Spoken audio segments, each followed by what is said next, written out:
If there would be a poster boy to represent America at the turn of the millennium, the celebration of celebrity, the rich almost reeking of prosperity, continuing proof that the American dream exists, then Donald Trump's picture might best fill the frame.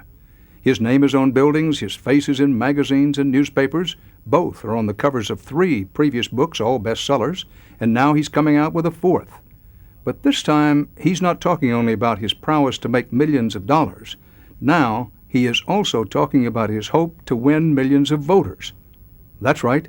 New York City developer Donald Trump says he wants to be President of the United States. Donald Trump had lots to celebrate on New Year's Eve. The booming economy has filled his Atlantic City casinos with big spenders, his New York City buildings with wealthy buyers, and his mind and heart with the ultimate dream. I am absolutely serious about conceivably running for the office of president. And if I run and if I won, I think I'd be a really good president. Prepared to take that roll out of your pocket, take the rubber band off, and start counting out real money? Well, as I've said, I'd be prepared to spend $100 million on the race if necessary. Spending that money would be as easy as pounding a nail. He is worth an estimated $1.5 billion. They go with the mirror and then the splash. He inherited a small fortune from his father, himself a builder. How do you like the way it came out, the curtain?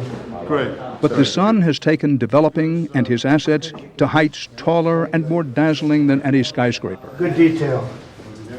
For Trump, the best things in life are not free. Tough life. What's the sticker price on this thing?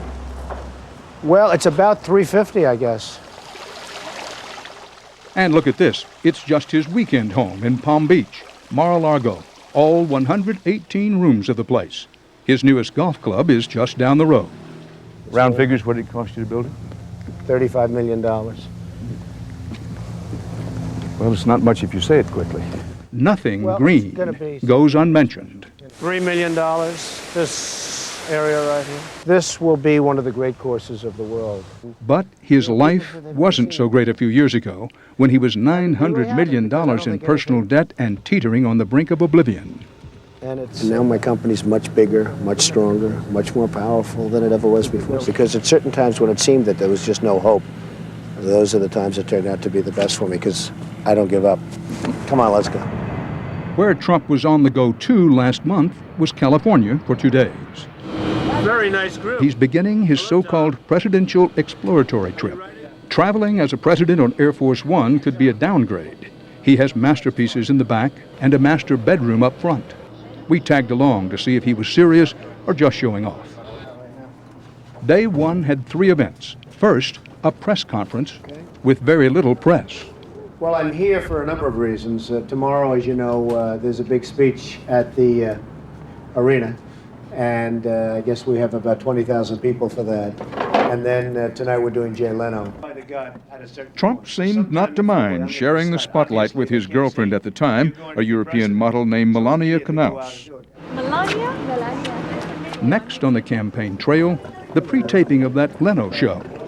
And our guest tonight, the next president of the United States, Donald Trump, once caught a sexually transmitted disease from himself. He'll tease me, there's no question about it. He historically has. He always will. They say a job like president requires a big ego. Now, do you think... You think you can handle it? I'm not sure my ego is big enough. That's one of the things which I can... Really? Can I write that down? You can write it. Last on Trump's day calendar, a meeting with the group he must win over to even make a run at the presidency. California Reform Party loyalists. Political consultant Scott Reed explains. Well, the Reform Party was really created back in 1992 when Ross Perot saw a niche, and he saw that the people were disgusted with the direction of the country. And Donald Trump now has stepped back and recognized that he wants to be a major influence in national politics, and he's decided to go out and attempt to become the nominee. Well, it's a great honor to be here. It's a great honor that so many folks have shown up. Tomorrow, and you're all invited as my guest, I'm giving a little speech, and I just heard that 21,000 people are showing up, so I don't know. I think we can... People picking up campaign literature found it to be mostly just promotional stuff for Trump's new book. They felt no better when Trump seemed unaware of the party platform. Well, nobody knows what the Reform Party platform is, to be totally honest with you, because to be honest And with you, he then ignored the Reform Party position not to attack fellow candidates like Pat Buchanan and his new ally, Lenora Fulani.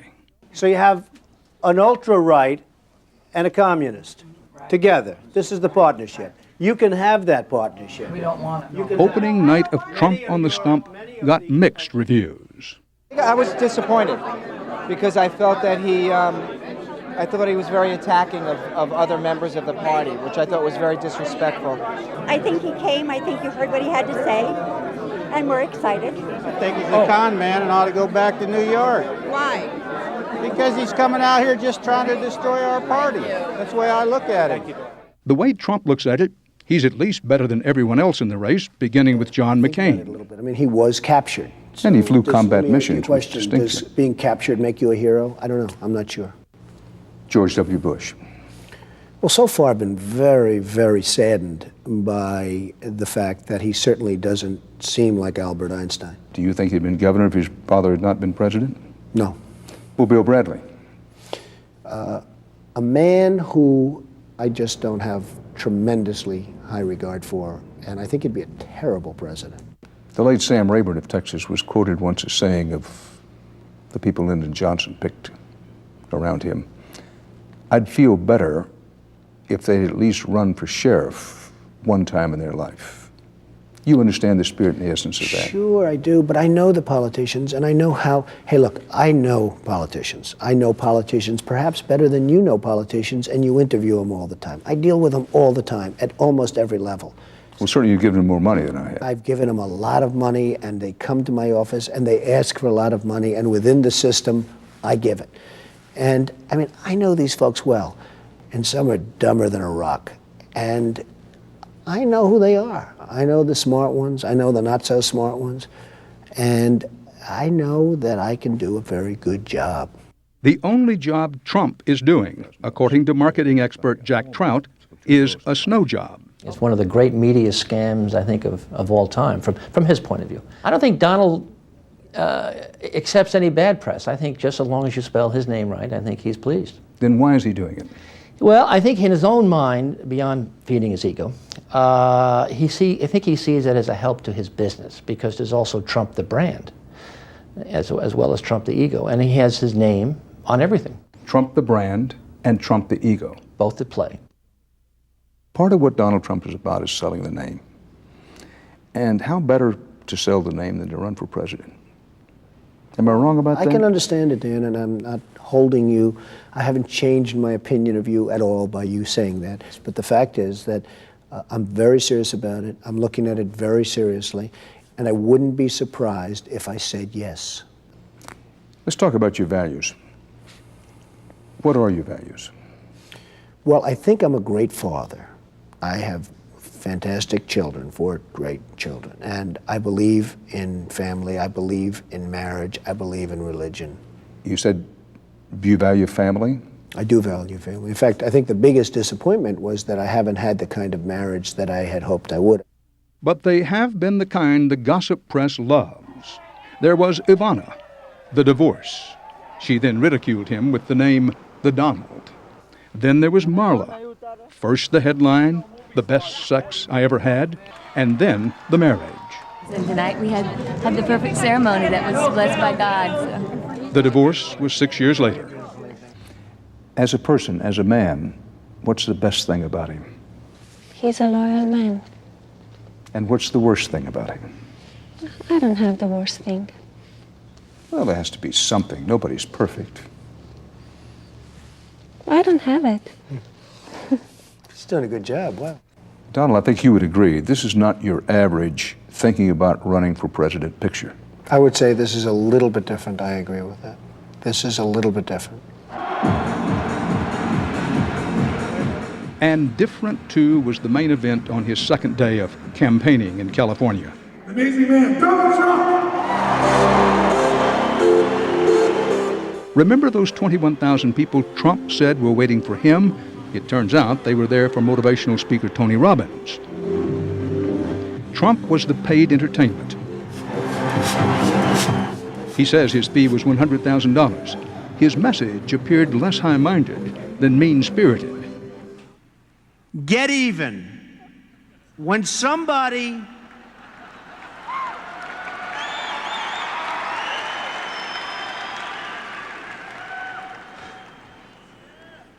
somebody screws you, screw them back, but a lot harder, folks. Afterwards, Trump continued acting less the presidential candidate than politically incorrect. You know, it's amazing. She looks so conservative. She's got the glasses and everything. The only problem is she's hardly got a dress on. Okay, go ahead. The beautiful woman in the white semi-blouse. How do I go about creating the capital that I need to start my business when all I have is my knowledge and my dream? Meet a wealthy guy.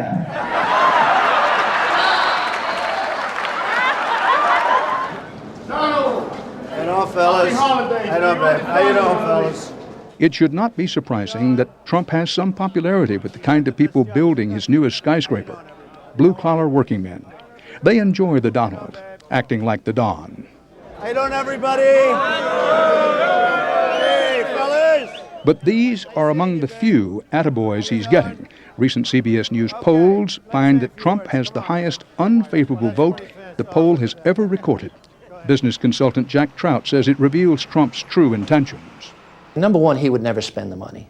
He would not spend that kind of money to lose, and he knows he would lose. He's getting what he really wants, which is to be treated at a higher level. Would you go so strong as to say he doesn't have a prayer?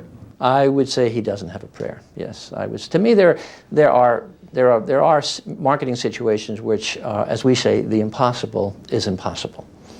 This is one of them. Mr. Trump, please, thank you. Nice. Trump says he will announce a decision in February. Meanwhile, he's living the life of the man who has everything. He may no longer be dancing with Melania. They broke up just a few days ago, but his flirtation with the public and the presidency is far from over. Whether or not some of the so-called Trump magic in terms of real estate, in terms of hotels, in terms of everything, translate into votes, I don't know. Maybe it doesn't. Maybe people will pay me $10 million to live in a building that I built, but they won't pay me 2 cents to press a lever saying Trump for president. That's possible.